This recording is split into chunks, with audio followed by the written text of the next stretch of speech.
Good morning, everyone. Today is Sunday, May 8th, 2022. I'm Crystal Dawn Hill, and I'm here to share something special to my heart, and also just to be very raw and vulnerable and open about what I'm dealing with this morning. First, I'd like to wish all the mothers and grandmothers and fur mommies a happy Mother's Day today here in the U.S. I'm not sure if other countries are celebrating Mother's Day today, but whoever is, I wish you all a very happy Mother's Day. I'm going to be really honest and say I don't know what to share and what not to share regarding what's on my heart today. But I just wanted to let everyone know that I'm just sitting here marveling at how the divine works. It's beyond my understanding. It's beyond my ability to explain or comprehend or make sense of. But I know that it's real. I know that it's really my experience, and I know that it's a real phenomenon. And I know that I'm supposed to share when I have things like this happen, because if those of us who are open to it and receptive to it and experience it don't share it, then what purpose is there in us going through the experience if we can't open up the minds of others and encourage them to also be receptive and to believe that what they're experiencing is real? This started out with me making a human error, a poor judgment call in reference to my divine masculine. I was tired of being rejected by him. I was tired of not having answers. And I was tired of being on the emotional and mental roller coaster ride that his back and forth was instilling within me. And after being patient and trusting and having confidence in him and in God, that he would reach a point where he would begin to understand where I'm coming from in this connection, when he would begin to understand my intentions and my willingness to just accept the connection for what it is, to not make it anything more than what I know it's meant to be. I've done everything to be able to exemplify that and exhibit that in the very best of my ability. And after a long period of being patient and tolerant and long-suffering, I reached a point where I had to share my feelings with someone, and I knew that the only one who would truly understand and truly get it on a very deep level would be him. And therefore, I knew that the only way I could relieve myself of the pent-up emotion that I'm dealing with would be to share it with him. And so I wrote him a letter, and I told him just what I said here, that I need to express my feelings, and I know that I need to express them to him. And I gave him that choice. And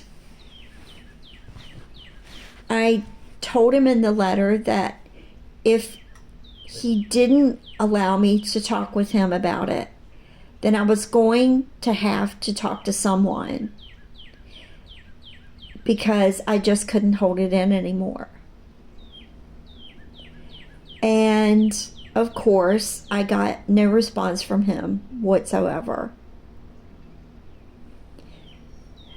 So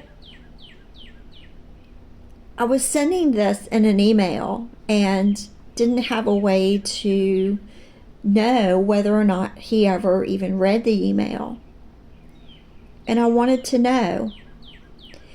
And so on Easter,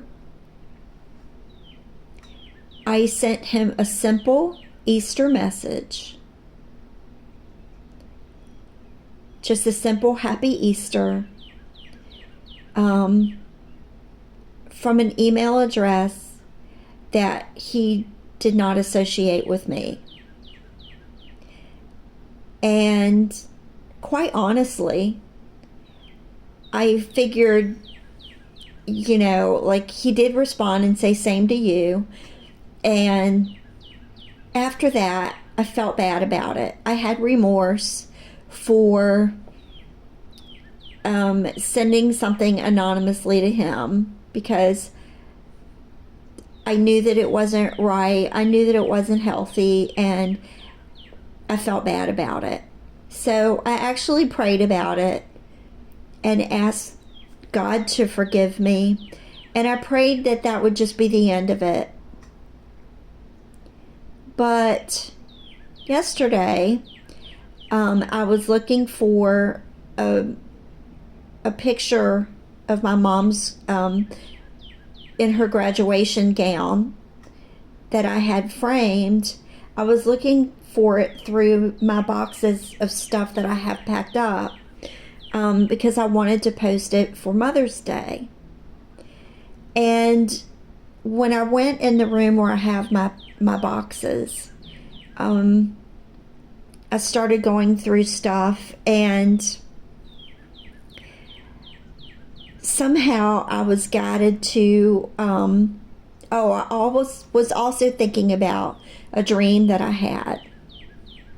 And the dream was about a lady that I used to be friends with, or I used to be neighbors with. I still consider her my friend. And I was thinking about her, and I decided to write her a letter. And for some weird reason, then I started thinking about stationery that I had given someone as a gift, like about 10 years ago. And I wanted to see if I could find that same stationery online, because I wanted to order more of it, or something very similar. And while I was online looking for the stationery, I got a very clear message to check that email box. And when I first sent him the anonymous email, something told me that he would ask me who I was, or, if he knew me or whatever. But then when he didn't, I just, like I said, I just let it go and just thought that would be the end of it.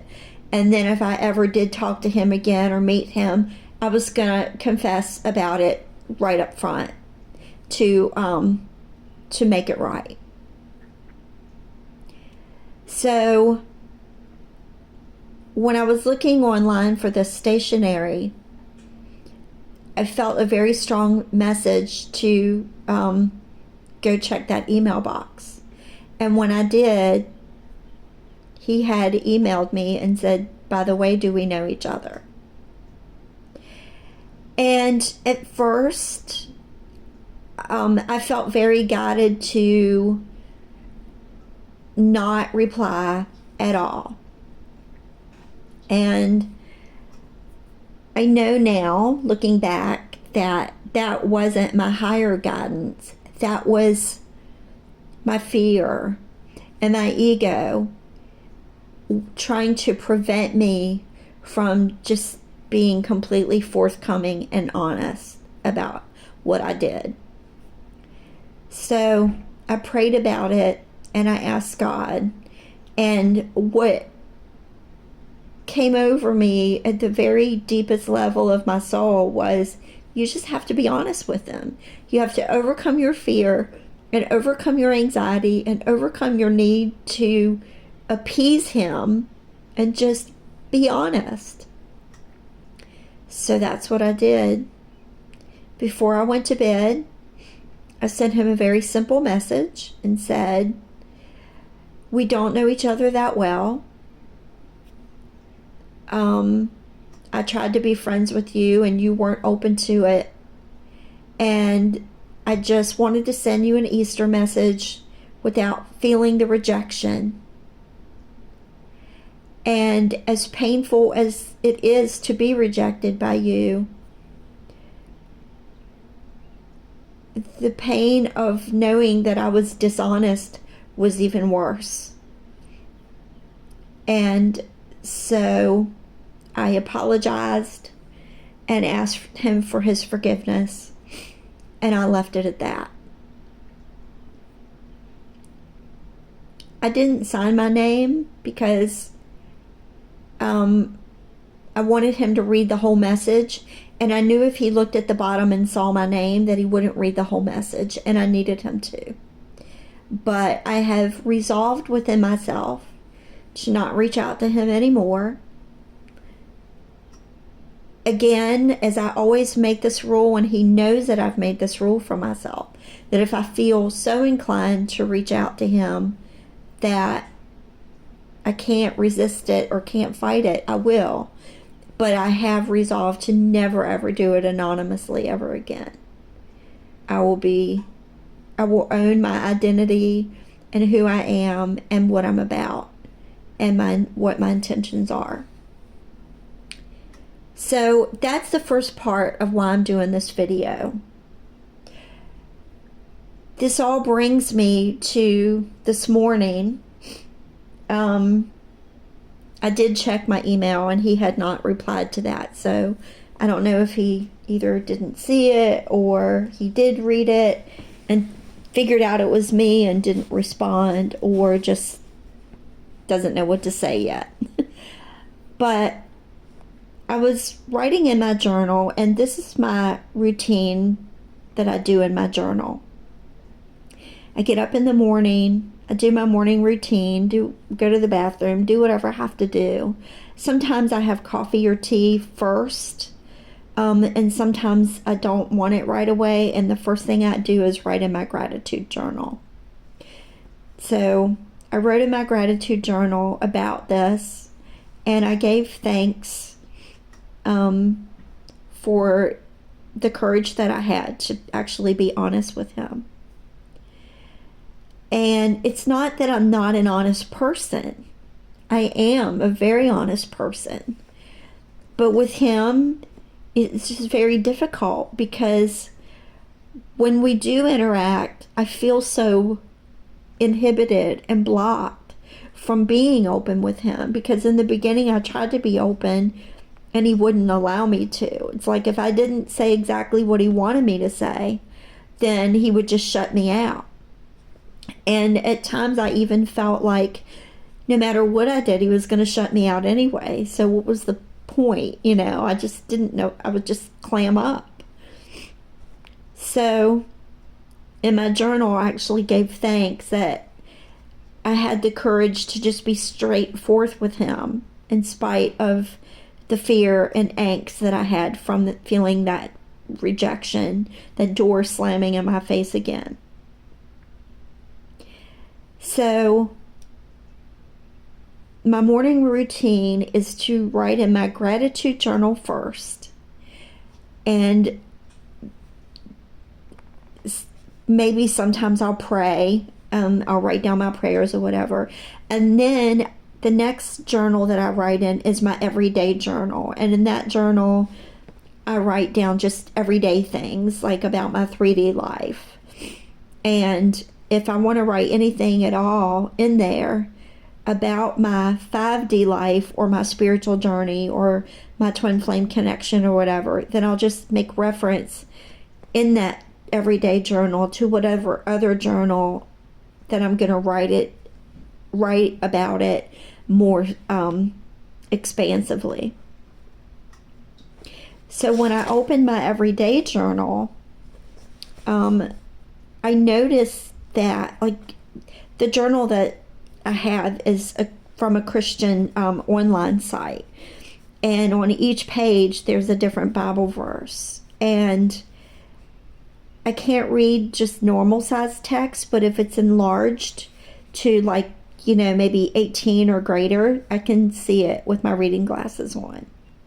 So when I turned to the page to write on, I noticed that the Bible verse or the quote was about patience, because it was large enough for me to see. But in order for me to read the rest of it, I had to take a picture of it and blow it up. And lo and behold, the Bible verse pretty much repeated verbatim what I had been given thanks for in my gratitude journal just minutes before.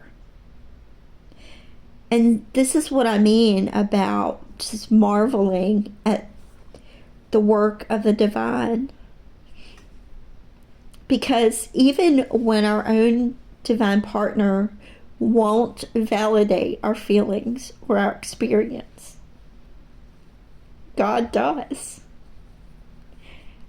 And it hurts to not have that validation from the person that you love more than anything else in your whole life or anyone. But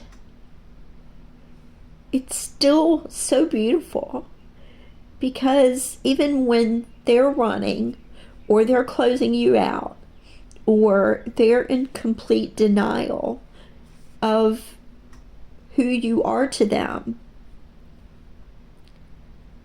God is still doing a work in your dynamic and your connection. And I hadn't planned on shedding tears in this video, but I had intended on being completely raw and truthful. And because I'm doing that, the tears are coming forth because it's so beautiful and so miraculous and so cleansing to be able to get to such a deep place inside of myself that I can just be real and be truthful and be open. I can't say without feeling fear, but in spite of the fear, to push through the fear and do what you know is the right thing, regardless of what they want or what they say or what their intentions are. And now I'm going to tell you, and this hadn't crossed my mind, but it is, and so I'm going to say it. And I'm going to pause this while I go get a fresh cup of coffee. And I've never tried to use the pause before when I was doing an actual video. So if it doesn't work and I stop the video, then I'll do a part 2. But I'm just going to try to pause it. So I'll be right back. Okay, I think it worked. We'll see when I get to the end and stop it and play it back. So the other thing that came up for me to share that I hadn't thought about or intended on sharing was what I wanted to say to him instead. And when it went through my mind, I realized that it would have been coming from the wrong energy. um, it would have been coming from an old version of myself. A snippy, snarky, sarcastic, flippant type of energy that I learned as a means of protecting myself from being hurt. And quite honestly, a means of pushing people away. And what that was I wanted to say, something to the effect of, we don't know each other on a personal level, but our souls know each other. And that would have left more mystery for him, or it might have narrowed down that it was me. I don't know for sure about that. But either way, I knew that it wasn't the right response, that I had to go deeper. And instead of masquerading as that 5D version, I had to come back and settle within myself, in the core of who I am as a human, and just be honest and not sugarcoat it with a 5D marshmallowy type energy. I just had to be real. And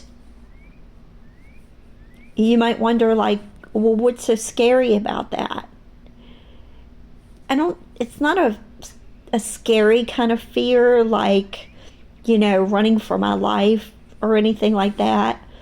It's more of a apprehension of knowing what kind of repercussions could come from it. Like, his perspective of me might get worse, or if he talks about me with anyone else, their image of me might be unfavorable or whatever. And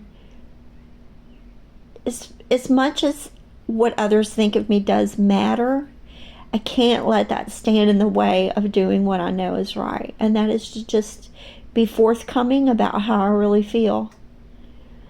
And I don't like looking vulnerable and weak and timid, but I think that within all of that, there's a strength, there's a nobility about just being who you are. Because if we can't be who we truly are and express what's inside of us, especially if what that is love, then what is this for? What is the purpose? If our love that we have for another person is genuine and pure and is coming from a place so deep within us that we can't even explain it ourselves, what other explanation is it other than it being from the divine?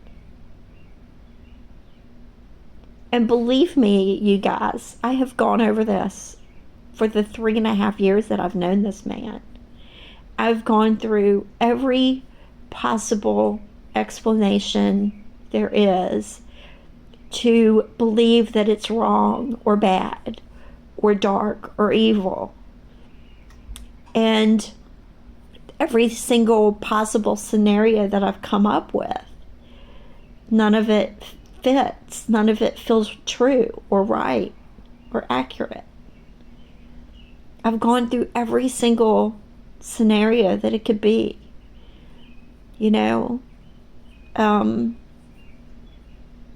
Replaying all of the rejection that I've lived throughout my life. Like he's playing devil's advocate and being that narcissistic personality that I had to deal with all through my upbringing. Or my unworthiness to be loved, or he's just, simply a player, and I just happen to be, another feather in his cap of women that he's hurt. I've tried to consider all of those different kinds of scenarios. And every time I go through it in my mind, it always just keeps coming back to the core of me. It's like God keeps saying, no, he's not any of that. He's just the one that you love. And it's as simple as that. And so, like I said, I didn't want to get sappy on this. I really wasn't expecting to, but that's how it's coming out. And I just hope that this will either warm your heart or inspire you to be more authentic with your divine partner or twin flame or beloved. And if you are that side of it who's doing the running, who's doing the closing out, or the denying of a connection that someone is claiming to have with you, I'd just like to ask you, or to plead with you, to not buy into that person's theory, or not, just adapt it to your own belief system without careful consideration or discernment. All I'm asking is just be open. Just ask yourself, just go down into that part within yourself where you can be completely honest and vulnerable and truthful with yourself, and just say, why am I so closed off to this person? Why am I denying them? Why am I refusing to accept the innocent and sincere love that they're trying to offer me? That's all I'm asking. And so if you've listened to this whole recording, I'm so grateful for that. And I hope that whichever side of the connection you're on, whether it's running or chasing or somewhere in between, I wish you and your beloved all the very best of everything, in love and in life and in your spiritual journey, whether it's separate from one another or together. If they are truly the one that God intends for you to be with, you can rest assured that you are always connected on the higher levels. And no matter what's going on between you on the three-dimensional level, that your souls are always and eternally bound together in oneness and in love, and they're bound by the hand of God, and He will never ever allow you to truly be apart from one another. So thank you once again for listening. I wish you all a very beautiful day. Take care, and I'll talk with you soon.